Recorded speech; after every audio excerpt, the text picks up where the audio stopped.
प्रणाम गुरुजी, आपके चरणों में नमस्कार। गुरुजी एक्सपीरियंस मेरा ये है कि पहले विचार चलते जा रहे थे, मगर बाद में उसमें टाइम का कोई बोध नहीं था मेरे को। उसके बाद ऐसा कुछ लगा जैसे कोई गुफा है, उसमें शेर की आवाज़ सुनाई दे रही थी। तेज घंटियाँ की आवाज़ सुनाई दे रही थी। कान मेरे बंद हुए थे। गुरुजी मालूम नहीं मुझे क्या हुआ, उसके बाद में धर्म सिंह अंकल जो है ना, उनकी आवाज़ प्रॉपर सुनाई दे रही थी। वो बोल रहे थे, गुरविंदर सिंह तुम्हें बधाई हो। ऐसा 2-3 बार उन्होंने रिपीट किया है, और वो क्या था मैं समझ नहीं उसको पाया। यही मेरा एक्सपीरियंस है। Thank you so much. प्रणाम आपको।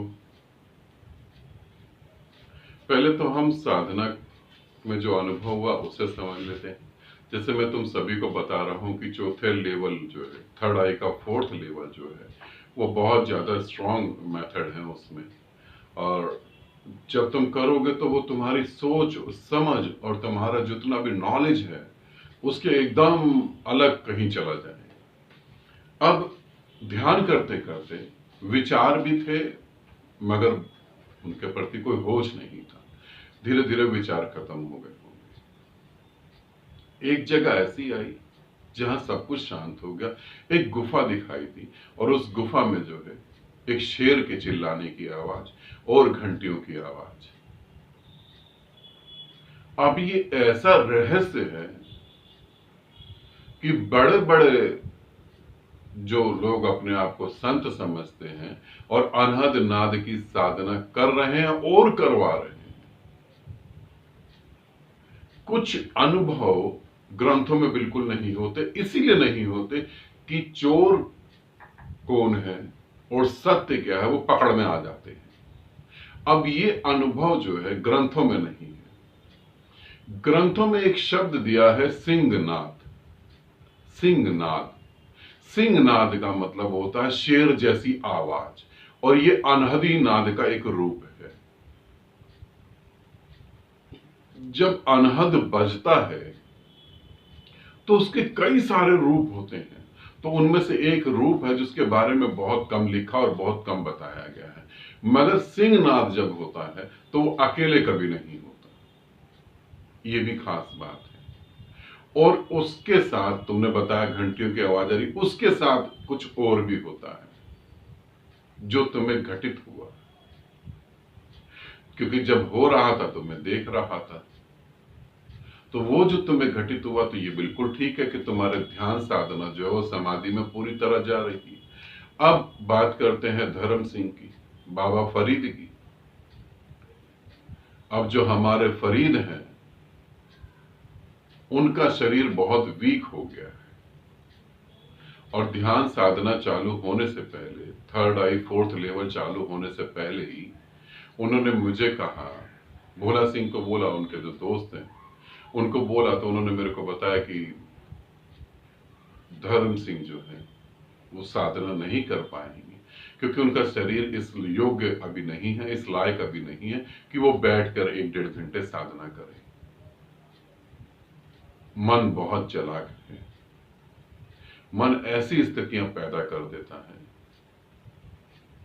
कि तुम मुक्त नहीं हो सकते। सो मन ने ऐसा खेल खेला धर्म सिंह के साथ, वो भी उसमें फंस गया। और धर्म सिंह जब से मुझसे मिला तभी से उसका मन खेल खेल रहा है। मगर धर्म सिंह मुझसे गलती से मिल गया, उसके मन को नहीं पता था कि धर्म सिंह किसके पास जा रहा है। जहां मन की मौत तो निश्चित है। फिर धर्म सिंह को मैंने मैसेज भिजवाया, मैंने बोला कि तुम्हें साधना करने की जरूरत नहीं है, दवाई खाओ, सो जाओ, आराम करो, जो मर्जी करो। तुम्हारी आत्मा की गति हो सकती है, और बहुत सारे उपाय हैं।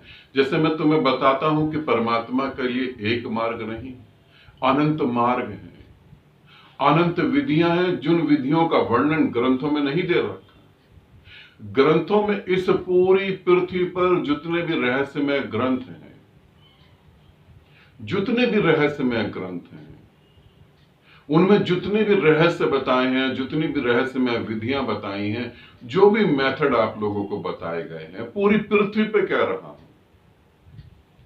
सभी धर्मों के साथ पूरी पृथ्वी पे जो बताया गया है वो समुद्र के पास पड़ी रेत का एक छोटा सा कण है। पूरी पृथ्वी में जितने ग्रंथ हैं, समुद्र के पास पड़ी हुई रेत का एक छोटा सा कण है। इस छोटे से कण को ही लेके लोग खुश हो रहे हैं। बहुत सारा ऐसा कुछ है जो ग्रंथों में नहीं। ग्रंथों में ही सभी कुछ होता तो जीवित गुरु की जरूरत ही क्या थी। अगर ग्रंथों में ही सब कुछ पूर्ण होता तो परमात्मा को किसी के शरीर में आने की जरूरत नहीं होती। फिर तो चलने दो। नहीं, धर्म सिंह के साथ एक विधि का अलग प्रयोग करा। मैंने धर्म सिंह को बोला कि तुम बिल्कुल मस्त रहो, छोड़ दो, अब साधना दूसरे तरीके से करें। अब धर्म सिंह की जो चेतना जो है, जिसे तुम आत्मा कहते हो, वो इतनी विकसित हो गई, धर्म सिंह को भी इसका प्रॉपर पूरी तरह से बोध नहीं हो पा रहा, और वो इतनी विकसित हो गई कि वो संपूर्ण ब्रह्मांडों में घूम रही है। और धर्म सिंह की वो चेतना जो तुमको आके आशीर्वाद दे गई कि बधाई हो, क्योंकि तुम एक ऊंची स्थिति में पहुंचे, बधाई हो, मुबारक हो, तुम खुश नसीब हो, ये कौन कह सकता है? ये वही कह सकता है जो खुद उस स्थिति में खड़ा हो, तभी तो वो देख पाएगा तुम्हारी स्थिति को। और धर्म सिंह की चेतना तुम्हारे पास आके तुम्हें ये मुबारकबाद दे के गई, ऐसा नहीं। 12 और साधक हैं जिनको ना तो धर्म सिंह जानता है, ना वो साधक धर्म सिंह को जानते हैं। उन 12 साधकों को धर्म सिंह ने जाके ये कहा कि मुबारक हो, तुम्हारी आत्मा की गति बहुत अच्छी हो रही है, तुम्हारी आत्मा प्रकाशित हो रही है। उन्होंने मुझसे पूछा कि एक सरदार जी आए, बिल्कुल कमजोर से, ठीक से खड़े भी नहीं हो पा रहे, प्रकाश बह रहा है पूरे शरीर से, बस वहां से एक ही शब्द निकल रहा है कि बहुत बहुत बधाई हो, मुबारक हो, तुम्हारी आत्मा प्रकाशित हो रही है।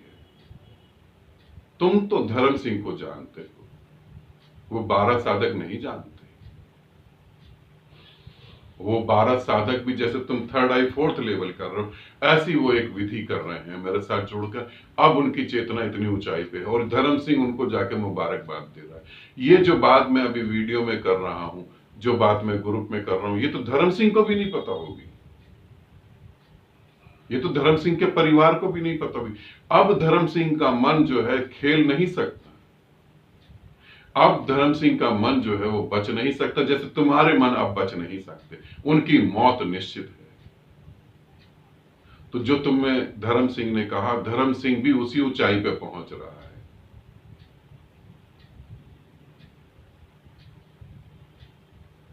इसीलिए मैं तुम्हें बार बार कहता हूं कि जागो, होश में आओ। हम पूरी पृथ्वी को बदल सकते हैं। देखो, धर्म सिंह उन लोगों के पास जाके उनका हौसला बढ़ा रहा है, उन लोगों की मदद कर रहा है जिनको वो खुद ही नहीं जानता, क्योंकि अब उसकी चेतना जागृत हो रही है। सत्य को पहचानो, जो तुम्हारे साथ हो रहा है बहुत गजब का हो रहा है। खूब अच्छे से डूबो और जल्दी तुम भी सूक्ष्म रूप में जाकर लोगों को कहोगे कि बहुत अच्छी साधना हो रही है, बहुत कुछ रहस्यमय है, बहुत कुछ रहस्यमय है। जो तुम जानते हो, ठीक ठीक शब्दों में कहूं, जो तुम जानते हो वो कूड़ा करकट से ज्यादा कुछ भी नहीं। वो कांच के टूटे हुए टुकड़े हैं, हीरे ज्वारात नहीं।